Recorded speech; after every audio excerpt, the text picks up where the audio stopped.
Hello guys, welcome to Coder. Hope you are doing great. I want to inform you that we are going to start ReactJs tutorial series, and this will be the first video of React series. Basically, I have divided series into multiple videos and we will go through one by one. So in today's video we will learn what is ReactJs, what is the history of ReactJs and what's its features. So there are a lot of different uh, things which we will learn in our upcoming videos, but in today's video we will go with basic stuff. What is React, uh, why we are using React, why it is so much trend in the market. So all these things we will learn in today's videos.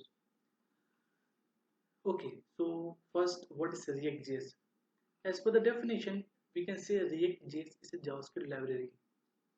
And the second thing is React.js is a tool for building user interface. Third, we can say React.js is a declarative, efficient, and flexible JavaScript library. Now, what do you understand by declarative, and why we write React.js is a declarative? Because as we know, JavaScript is a imperative approach, but why React.js follow declarative approach? So, as per the declarative approach, it would provide the address of the definition without concern how it found.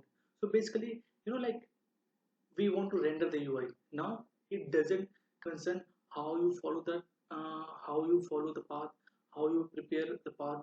So it doesn't provide step by step introduction or step by step guidelines that you have to follow this and that. Then only your UI will get rendered. So it doesn't follow that particular scenarios. That's why it is called as declarative approach.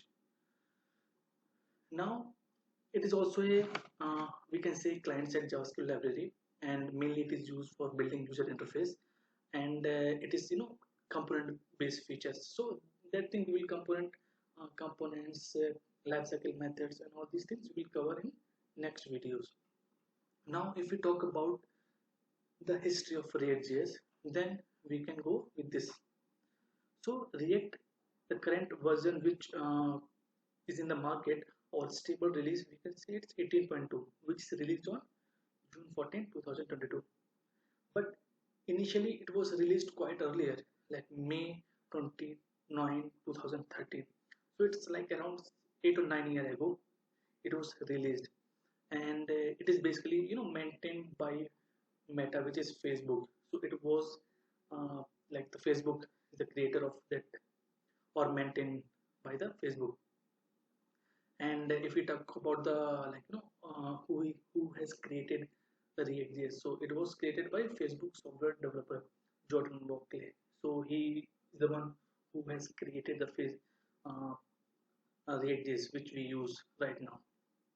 And if we talk about different features which React.js provide us, so if we visit React.js website, here as per the official definition, it also says React.js is a library for building user interface.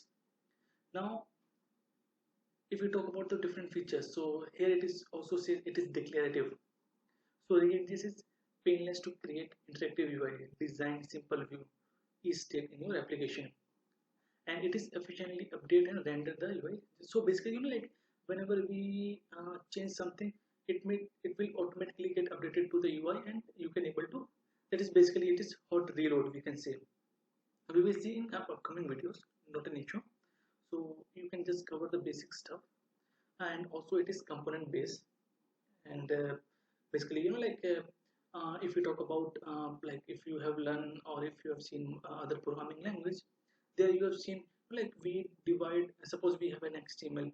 Now we take out the header, we take out the footer, we have the body. Now the header and footer part we use in different part of our HTML. So in that way we can divide our UI into multiple component. Like if I say this header we will create one component, okay, because we want to reuse into different places. That's what it says. And it's like it is quite easy to learn React.js, as compared to other like library of framework, if I say, because we have AngularJS as well, we have Vue.js as well. But if I talk about AngularJS, it is, like, it is a framework first of all. So it has set of rules, syntax that you have to follow when you are when you are writing the code. It didn't give you that much flexibility, where by its own you can able to write anything anywhere, but React just provides us that thing. So another thing I want to inform you that basically we'll cover like latest ES6 features. So I have I'm creating that videos as well, but still you can just go through some of the basic ES6 features that would be really helpful for you in the upcoming videos. And after that, if you because in the next videos we will see how you can able to install Node.js and all these things, but I will just give you the basic like idea. In order to work with React.js, first we need to have that Node.js installed in our application. So first we need to install Node.js, because once we install the Node.js, npm will automatically get installed with that Node.js part. So through that one we can able to start our, because through npm we are going to install our React part, React application. So that thing we will cover in upcoming videos. So I think in today's video we have basically covered some of the flexibilities of React.js, why we use that one. In the next videos we will see how we can install the React.js, how to run the Node.js, React.js, how you can start, how you can able to change the code and all these things. So that thing we will cover in the next videos. So hope you like this video. I request you to follow, subscribe and like this video. Thank you.